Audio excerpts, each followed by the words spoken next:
Good day, mga kayang master, eto na ang susunod na kabanata ni Mr. Daryl Darby pero bago ang lahat pa-like and share and subscribe ang ating channel, at pindutin ang notification bell para lagi kayong updated sa lahat ng kabanata, at eto na rin ang full chapter ni Mr. Daryl Darby kaya abang-abang na lang po sa iba pang mga kabanata. Marami pong salamat.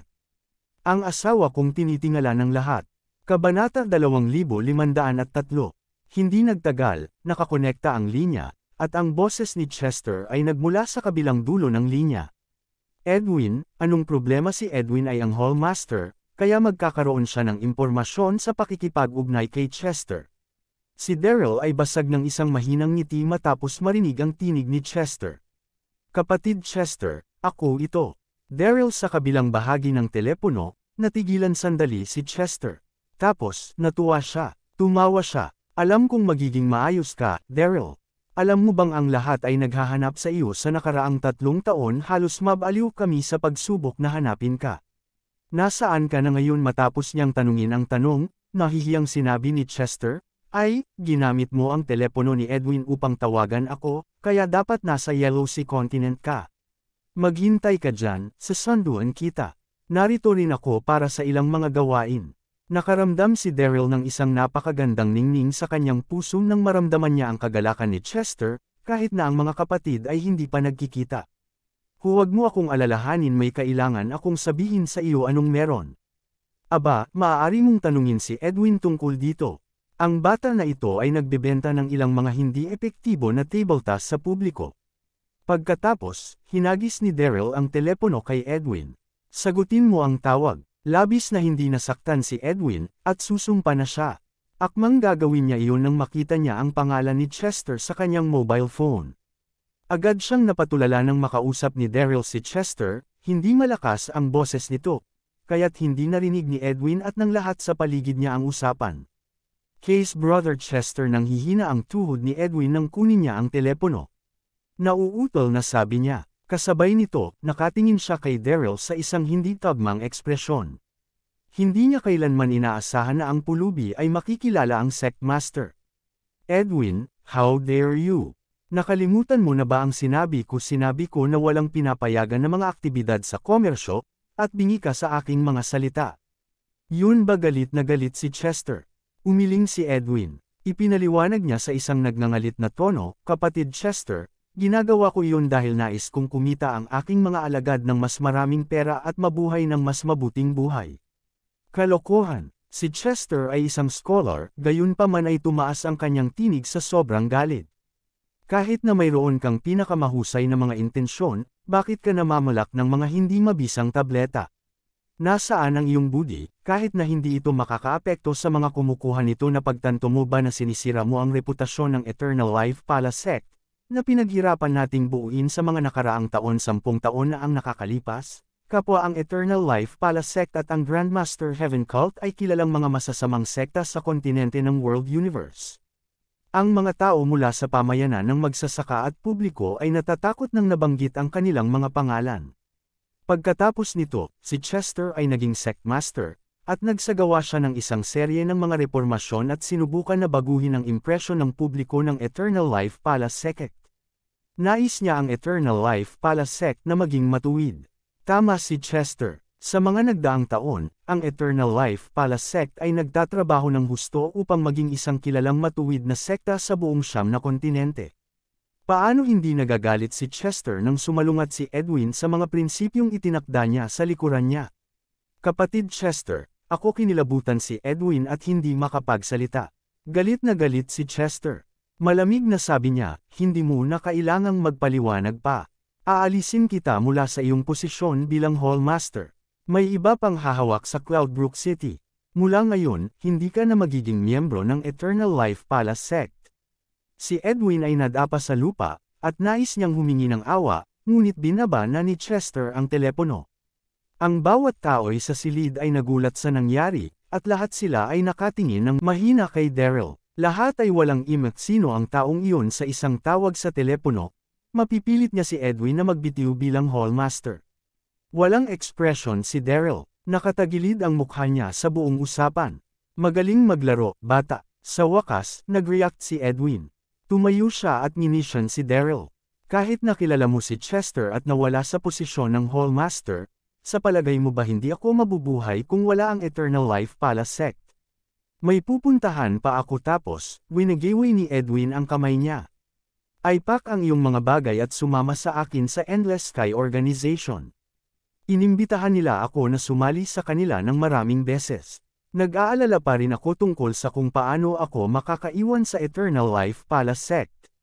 Ngayon ay mainam matapos sabihin iyon ni Edwin, mabilis na inayos ng kanyang mga alagad ang kanilang mga gamit, at umalis sila kasama si Edwin.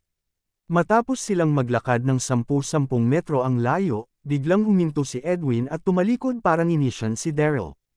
Bumalik ka at sabihin kay Chester na ang Eternal Life Pala Sect ay magtatapos maaga o huli dahil siya ay masyadong matigas ang ulo. Hindi sumagot si Daryl. Sa halip, kumunat ang kanyang mga mata dahil mayroon siyang malabo, hindi kasiya siyang pakiramdam. Kabanata 2504. Screech. Hindi nagtagal pagkatapos umalis sina Edwin at ang iba pa, 2 kotse ang huminto hanggang sa huminto sa harap ni Daryl. Pagkatapos, si Chester ay bumaba kasama ang kanyang mga alagad. Kapatid Chester, malakas na tawag ni Daryl na may malapad na ngisi. Tumawa si Chester. Lumapit siya kay Daryl at niyakap siya. Pagkatapos ay sinimulan niyang siyasatin si Daryl mula ulo hanggang paa. Nasaan ka sa huling 3 taon? Daryl muling nagkasama ang magkakapatid. Napuno sila ng saya at tuwa. Mahirap buod sa ilang mga salita. Mapait na ngumiti si Daryl at pinag-usapan ang sitwasyon, partikular kung paano niya hinabol ang Donahue sa oras na iyon. Nang malaman niya ang sitwasyon, nagbago ang mukha ni Chester, at hinampas niya bigla ang kanyang hita. Ang batang iyon, si Donahue, ay namatay sa isang paraan napakadali nito sa kanya. Tinanong ni Chester, kaya't nawala ang Dragon Ball. Kahit na ang Skybreaking Axe ni Donahue ay nawawala din. Ang dalawang bagay na iyon ay walang kapantay na kayamanan. Sayang na nawala sila. Tumango si Daryl. Nagtagal ako sa Wild Deserted Secret Region para makita ang Dragon Ball. Naisip kong gamitin ang Dragon Ball upang buksan ang kayamanan ng dibdib na naiwan ng Yellow Emperor at pagkatapos ay gamitin ito upang hawakan ang tribo ng Raksasa. Hindi ko inaasahan na si Natalie ay sa wakas ay sasakop sa tribo ng Raksasa at makikipagpayapaan sa Siyam na kontinente. Gas! Ang mga dumadaan sa paligid ay nagulantang. Iyon ang pulubi na iyon ang kapatid na Eternal Life Pala Sect Master. Sino nga ba siya? Dahil sa pananamit ni Daryl, walang nakakaalam na siya ang maalamat na Elysium Gate Sect Master. Mister, si Daryl ay nakikipag-usap kay Chester, at bigla, may narinig siyang banayad at kaaya-aya na boses. Pagkatapos, isang manipis na figure ang lumapit sa kanya. Nagulat si Daryl. Marami siyang kaibigan na babae, ngunit isa lamang sa kanila ang tumawag sa kanya na Mister. Hiyas. Ikiling ni Daryl ang kanyang ulo upang tumingin, at nagulat siya at natuwa. Sa totoo lang, ito ay si Jule. Nagpadala sina Chester at Dax ng mga tao upang maghanap kay Daryl sa Wild Deserted Secret Region sa loob ng 3 taon. Kasabay nito, inilipat ni Chester ang altar ng Eternal Life Pala Sect sa Yellow Sea Continent, malapit sa Wild Deserted Secret Region. Si Jule ay may isang malakas na pagkakabit kay Daryl at sinusundan si Chester sa paligid upang malaman ang tungkol sa kanya. Sa sandaling makita ni Daryl si Jule, labis siyang nasa sabik. Hindi niya inaasahan na makikita niya si Jule kapag muling nakasama niya si Chester. Matapos ang 3 taon, si Jule ay lumago at naging mas kaakit-akit kaysa dati. Nakasuot siya ng puting damit na ipinak. Kita ang kanyang mga kurba, at mukhang sexy siya sa damit niya. Nabawasan siya ng maraming timbang, at nakakasakit ng loob na makita siyang miserable. Jule, nandito ka, bulalas ni Daryl. Mister, sa nakaraang 3 taon, naglalakbay ako kasama si Brother Chester na nagtatanong tungkol sa iyong balita. Ngumiti si Jule at sumulong upang hawakan ang kamay ni Daryl sa kanya. Tuwang-tuwa si Jule. Tumingin siya kay Daryl na may mga mata na puno ng pagmamahal. Mister, paano mo namamahala ang iyong sarili sa huling 3 taon? Bakit ka nagbihis ng parang pulubi? Masarap kung ako ang kasama mo. Hindi ka magtatapos sa sobrang kahabag-habag. Jule, ayos lang ako, na antig si Daryl, at halos maiyak siya nang maramdaman ang init niya. Kabanata 2505. Ang Jewel ay nawala ng maraming timbang, at nakababahalang makita siya sa estado na iyon. Alam ng Diyos kung gaano siya nagtiis sa nagdaang 3 taon. Si Daryl ay may maraming babaeng kaibigan, ngunit sa palagay niya ang pinaka-nagkasala tungkol kay Jewel dahil wala siyang mga kamag-anak o kaibigan, at si Daryl ay ang kanyang buong mundo. Hindi na napigilan ni Jewel nang makita niya kung paano nakangiti sa kanya si Daryl at pilit inaalaw siya. Tinapon niya ang sarili sa mga braso ni Daryl at humagulaw. Mister, naisip kong hindi na kita makikita. Labis na miss kita. Maraming tao ang nagpalagay na si Daryl ay nagkaproblema sa nagdaang 3 taon, ngunit nanindigan si Jewel na magiging maayos si Daryl.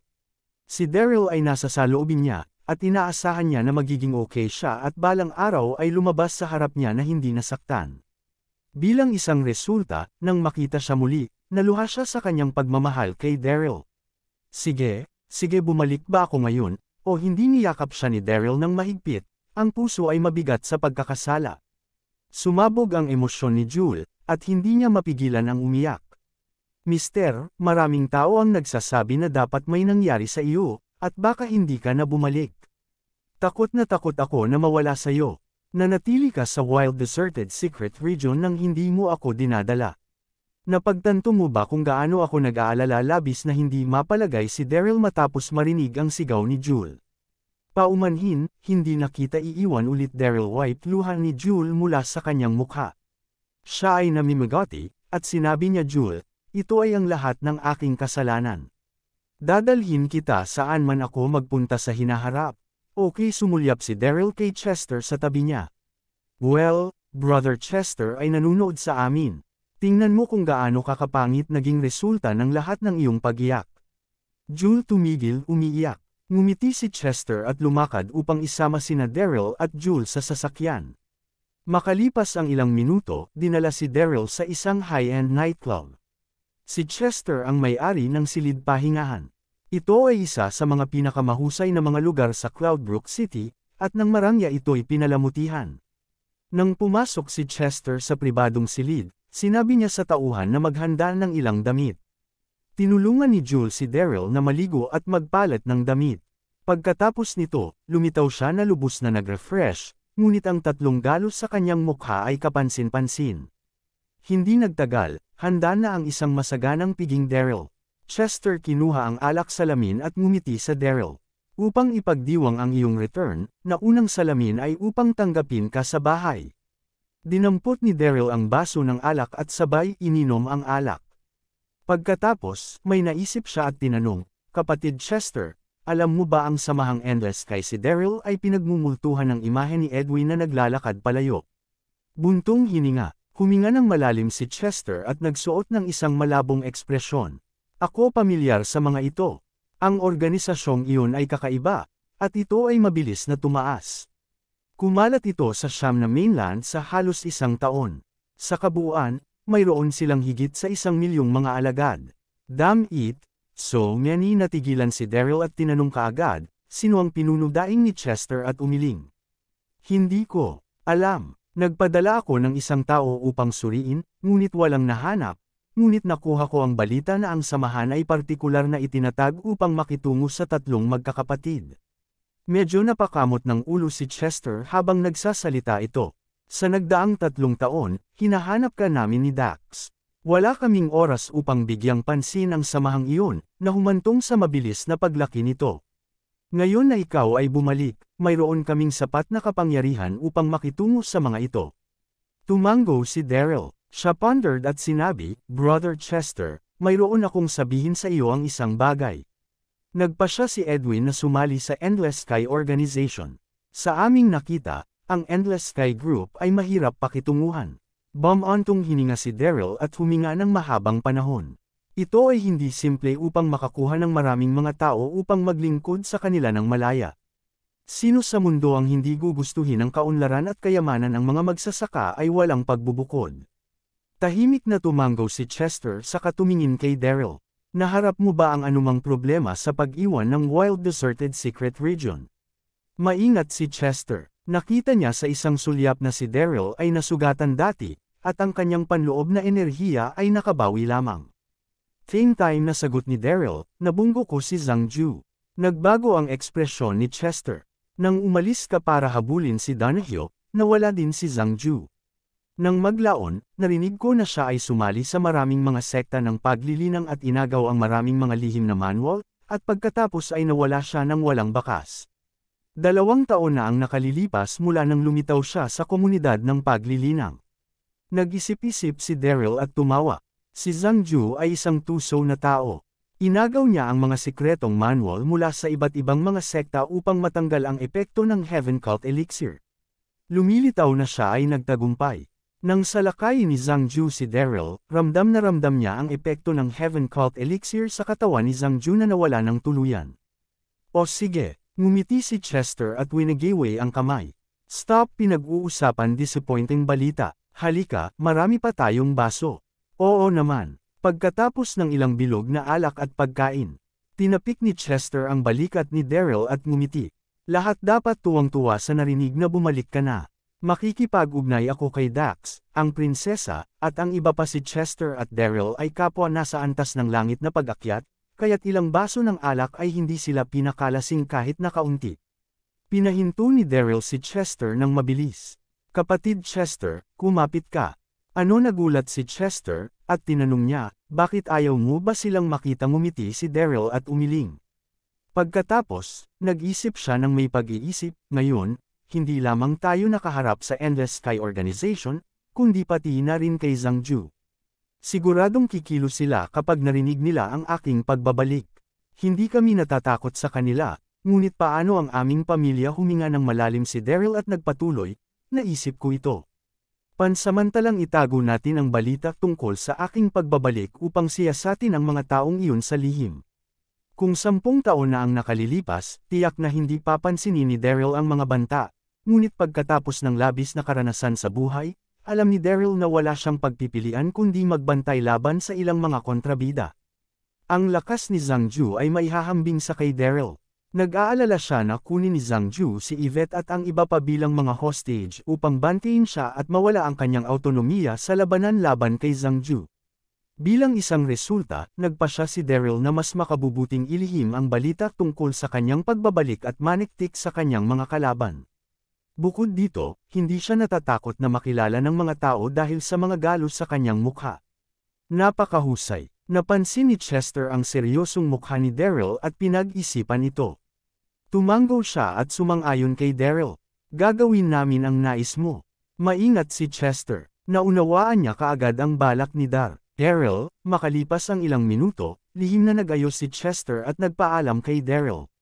Mister, pagkaalis nila ng nightclub at pagpunta sa kalye, tumingin si Jules sa night market sa harap niya at tinanong si Daryl, saan tayo pupunta ngayon? Ngumisi si Daryl.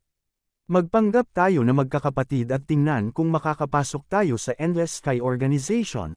Kabanata 2506. Tuwang-tuwa na tumango si Jewel. Nasiyahan siya sa paniniktik at nagtatrabaho bilang isang tiktik. Miss, humila ang isang marangyang kotse habang siya ay nagsasalita, at pagkatapos ay isang matandang lalaki na lumakad mula sa sasakyan at gumalang ng binati si Jewel. Ang bihis ng matandang lalaki ay nasa 50. At mayroon siyang stick-stick. Sa unang tingin, lumitaw siya na isang taong pambihira. Miss, natigilan si Daryl habang nakatingin ng blanko kay Jewel. Kilala ni Jewel ang matanda, at inapakan niya ang kanyang mga paa sa pagkabalisa. Matandang lalaki, sinabi ko na sa iyo dati na hindi ako mismo. Dapat ay mayroon kang maling tao. Ang matandang lalaki ay si Chris Moore, na inaangkin na tagapagtiping ng pamilyang Moore, at ang pamilyang Moore ay kilalang-kilala sa lupon ng negosyo sa Yellow Sea Continent. Nasa iba't ibang industriya sila, na sumasakop sa higit sa 100 mga lungsod sa Yellow Sea Continent, at medyo malakas sila. Nakipag-ugnay si Chris kay Jewel 2 taon na ang nakakaraan at sinabi sa kanya na siya ang eldest young niece ng pamilyang Moore, na nawawala ng maraming taon. Inakala ni Jewel na siya ay sinungaling, kaya't pinabayaan niya ito ng basta-basta. Sa hindi inaasahang pagkakataon, lumitaw ulit siya sa araw na iyon. Miss, si Chris ay mukhang walang magawa at sinabi na may isang mapangiti na ngiti, totoo ang sinabi ko. 16 na taon na ang nakalilipas, ang pamilyang Moore ay hinabol ng mga kaaway, at ang iyong mga magulang ay umalis sa iyo at nagpatapon. Ang krisis sa pamilya ay nalutas sa paglaon, at nagsimulang maghanap ang pamilya sa inyong tatlo. Matapos ang higit sa 10 taon, sa wakas natagpuan kita, Miss. Mayroon kang isang nunal sa likod ng iyong kanang tainga. Hindi ako maaaring magkamali. Bukod, nasubukan ko rin ng matalino ang iyong dugo. Si Chris ay nasa gilid ng pagluhod habang hinahangad niyang akitin si Jewel. Mukha siyang sinsero. Miss, pumanaw si Master isang buwan na ang nakakaraan, at hindi kanya nakalimutan, kahit na noong namatay siya. Ikaw lang ang makakapagligtas ng pamilya ngayong nasa panganib sila. Masasalamin ko ito kung makakabalik ka sa akin. Oh, nanginginig si Jewel at lubos na natigilan. Napatulala din si Daryl. Kaya, si Jewel ay isang batang Miss mula sa isang kilalang pamilya Mister. Sa wakas, huminahon si Jewel. Hindi siya agad nagpasya. Sa halip, binaling niya ang kanyang ulo upang tumingin kay Daryl. Sa paglipas ng mga taon, binigyan siya ni Daryl ng init at pagmamahal sa pamilya. Ibig sabihin nito ang lahat sa kanya. Anuman ang nangyari, humingi siya ng payo ni Daryl. Huminga ng malalim si Daryl at ngumiti, Jewel, magandang bagay na natagpuan mo ang iyong pamilya. Tara na, sasama ako sayo, ma'am. Masiglang tumanggaw si Jewel, ngunit medyo kinabahan din siya.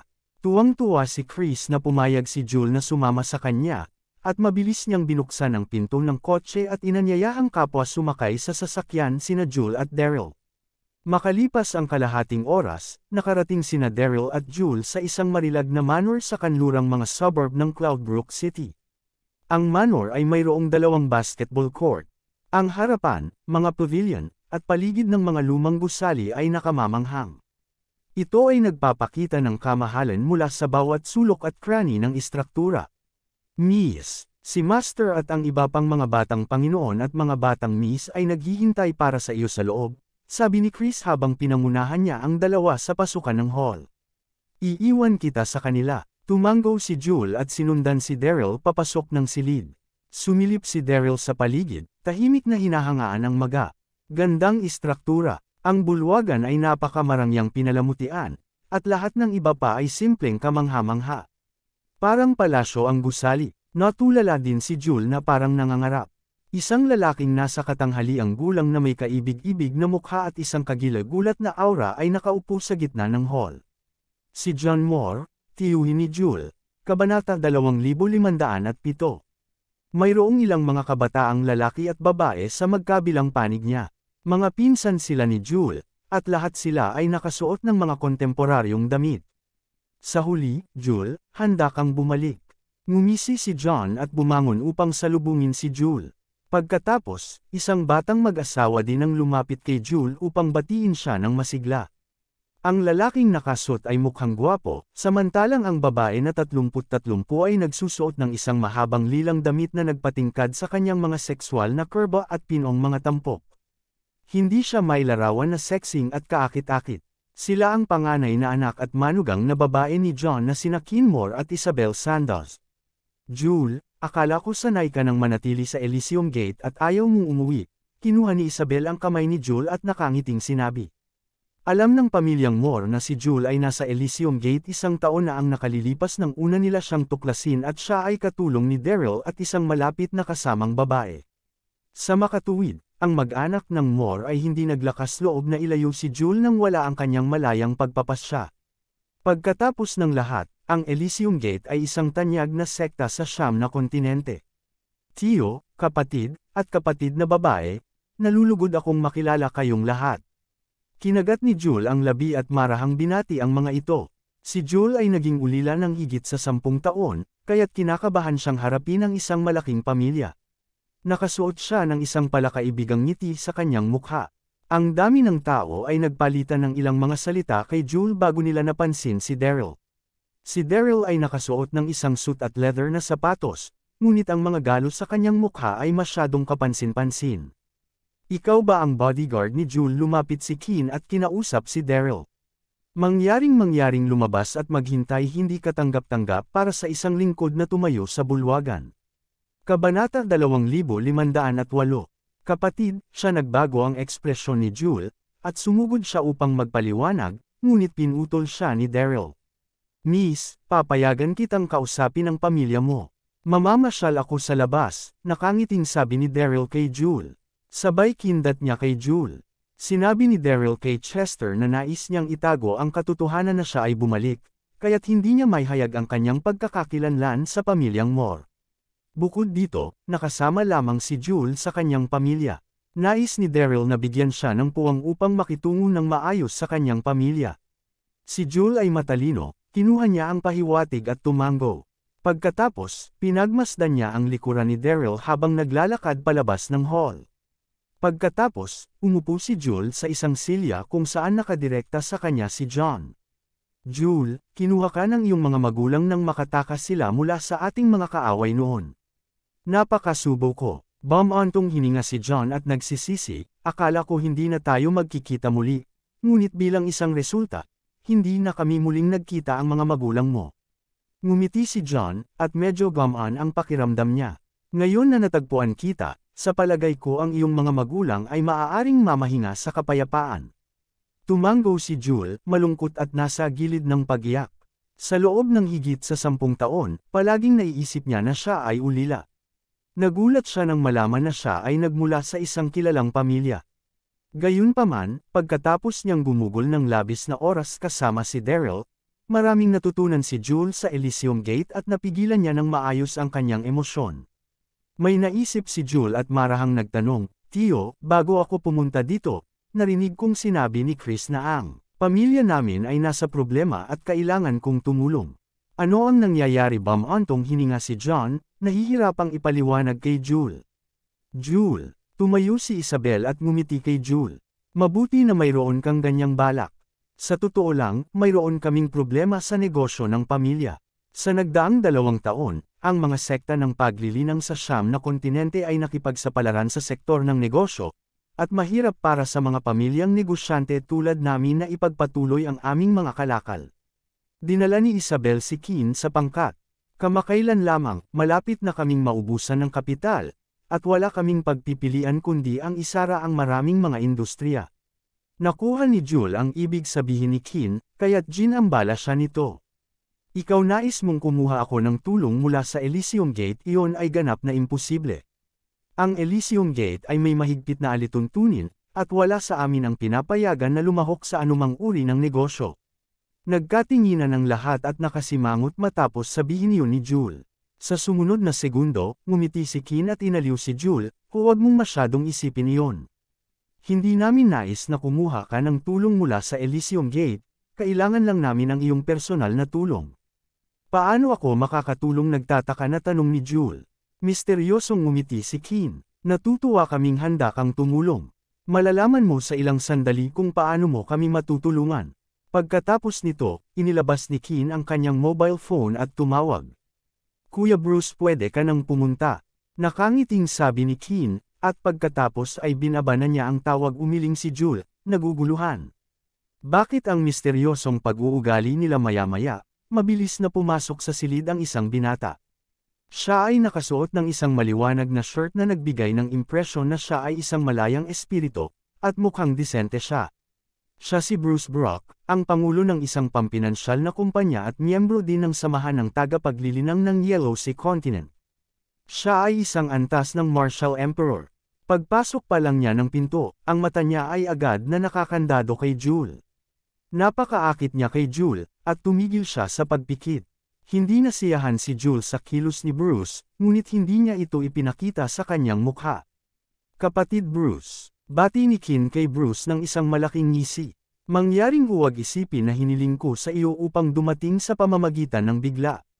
Kasabay nito, tumayo din si Keane at ang lahat sa kanyang paligid upang batiin si Bruce. Nawawala ang impluwensya ng pamilyang Moore sa pamayanan, at kailangan nila ng malaking halaga ng pera para sa tulong na pang-emergency. Si Bruce ay kaibigan ni Keane, at mayroon siyang netong halaga ng bilyon-bilyong pera, kaya't parang ang tanging tulong lamang na makukuha ng pamilyang Moore. Walang pag-aalala, asawang umiti si Bruce, nakatingin ang tingin niya kay Jewel. Pagkatapos, nilapitan ni Bruce si Jewel na akala niya ay napaka-gentleman na tono. "Miss Jewel Moore, tuwang-tuwa ako na makita ka ulit. Huwag mag-alala, ikaw ang magiging isa ko at sa hinaharap. Protektahan kita at aalagaan habang buhay." Tama siya tungkol sa apelyido ni Jul na pagiging Moore. Natigilan si Jul nang marinig iyon. Ano ang nangyayari? Ano ang ibig niyang sabihin nang sinabi niyang protektahan niya ako habang buhay? Kabanata 2509. Lumapit si Kin kay Jul at nakangiting nagtanong, Jul, ayaw mo bang tulungan ang pamilya? Hanggat ikakasal ka kay Bruce, malulutas ng madali ang mga problema ng aming pamilya. Pagkatapos nito, seryosong sinabi ni Kin, alam mo kung ano mas gusto ka ni Bruce? Sinamantala siya ni Bruce bago niya matapos ang kanyang naiisip. Jul Moore ay, hindi, mas mabuti pang tawagan kita na Jul. Mas maganda yun, nakangiting sabi ni Bruce.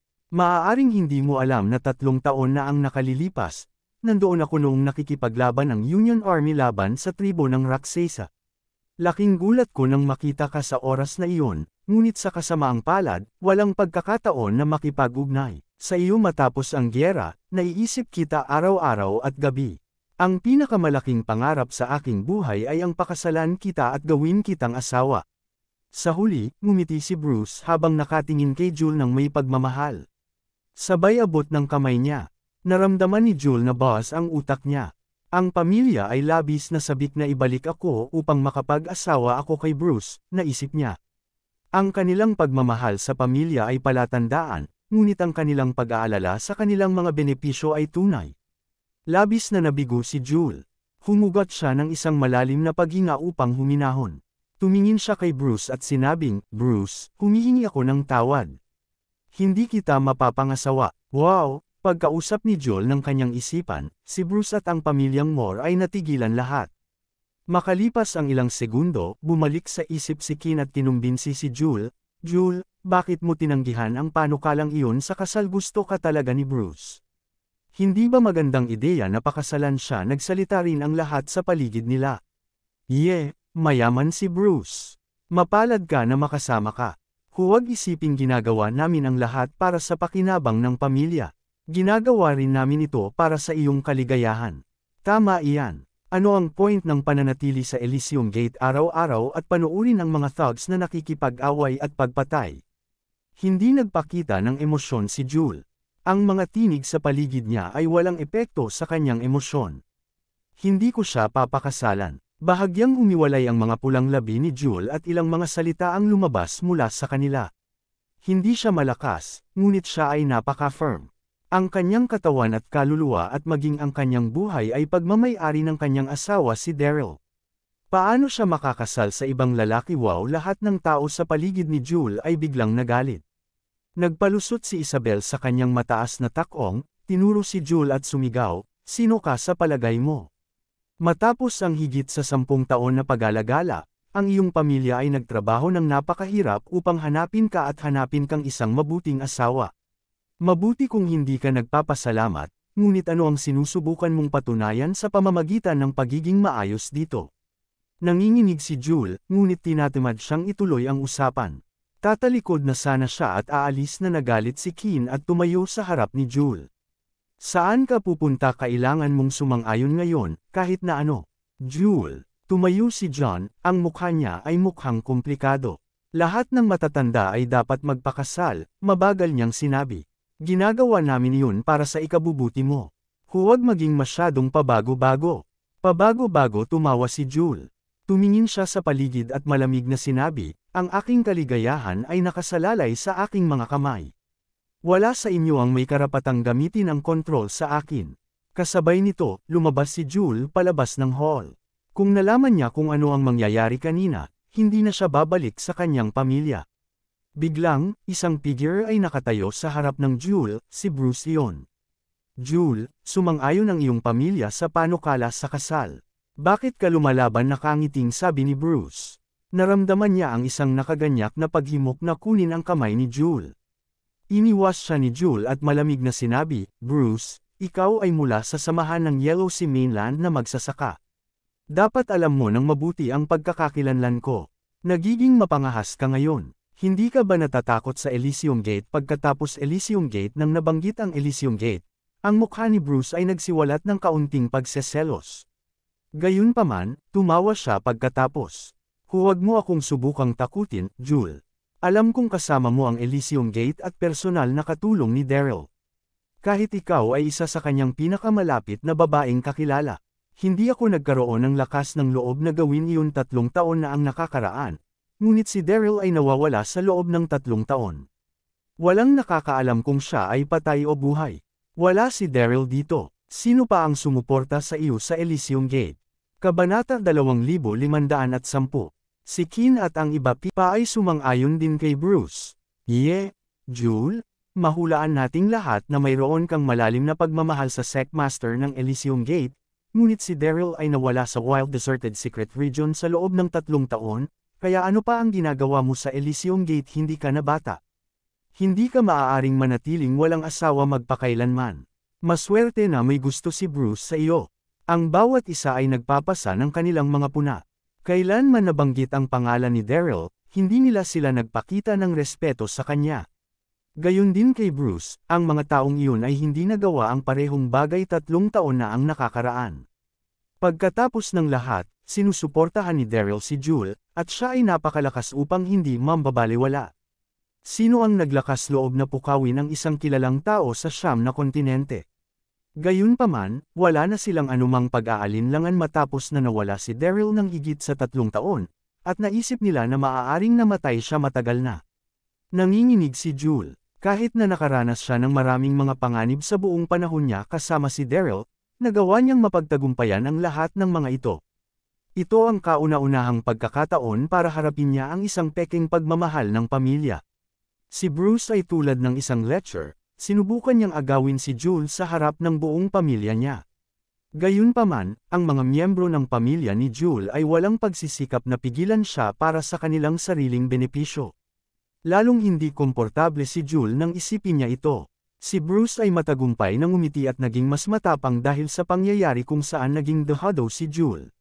Kaugnay nito, ang lakas ni Jule ay nalampasan ng isang martial emperor, ngunit ang pagbaril ni Bruce ay napakabilis para maiwasan niya. Bigla na lang nang inig si Jule at nawala ang kanyang kadaliang kumilos. Jule, gusto talaga kita. Huwag kang mag-alala, mahal na mahal kita sa hinaharap, malambing na sabi ni Bruce, at dahan daw ang idiniin ang labi kay Jule. Napahiya at nagalit si Jule. Gusto niyang magpumiglas, ngunit hindi siya makagalaw. Lahat ng tao sa pamilyang Moore ay naramdaman na si Bruce ay lumampas sa dagat, ngunit hindi nila pinansin ang nangyayari kay Jule sapagkat naisip nilang umasa kay Bruce upang makaligtas sa krisis. Gayunpaman, si Jule ay malapit ng maging babae ni Bruce, kaya't hindi mahalaga kung hinalikan siya nito. Sampal, nang hahalikan na ulit ni Bruce si Jule, biglang nakapatong sa balikat ni Bruce ang isang malakas na kamay. Ano galit na galit si Bruce habang nabulabog siya. Nang siya ay tumalikod, sumigaw siya ng malakas, "Sino ka ba?" Isang lalaki na naka-black suit ang nakatayo sa likuran ni Bruce, malamig na nakatingin sa kanya. Ang kanyang malafalco na mga mata ay masalimuot, at mayroon siyang 3 galos sa mukha. Si Daryl iyon. Natuwa si Jule nang makita si Daryl. Alam niya na ang kanyang asawa ay tiyak na lilito sa isang kritikal na sandali. Tatawag na sana si Jule kay Daryl nang maalala niya na nais ni Daryl na itago ang kanyang pagkatao, kaya kinagat niya ang dila nito. Lahat ng tao sa sambahayan ng Moore ay nakatingin kay Daryl. Galit na galit sila, ikaw ay hindi hihigit sa isang tanod. Sino ang nag-anyaya sa iyo na pumasok umalis ka dito? Iyon ang negosyo ng pamilya Moore. Wala itong kinalaman sa iyo. Walang ekspresyon ng mukha ni Daryl habang binabato siya ng lahat ng galit. Inihagis niya ang isang casual na sulyap kay Bruce. Pagkalabas ni Daryl sa hall, gumala siya sa compound. Siyempre, maraming mga lugar kung saan hindi maaaring pumunta ang mga tagalabas, kaya bumalik siya sa hall. Pagdating pa lang niya sa pintuan, narinig niya ang pagsaway ni Jule kay Bruce. Galit na galit si Daryl. Lahat ba ng mga pamilya sa mundo ay pareho? Maaari ba nilang ikumpromiso ang pangmatagalang kaligayahan ng iba alang-alang sa pamilya? Ang pamilya Linden ay tinatrato si Lily sa isang paraan, at ang pamilya Moore ay ganoon din ang trato kay Jule. Si Jule ay naglalakad doon sa loob ng higit sa 10 taon, at palagi siyang nagkulang sa pagmamahal at init ng isang pamilya. Hindi makatao sa pagtrato sa kanya ng kanyang pamilya sa ganoong paraan, hindi ba?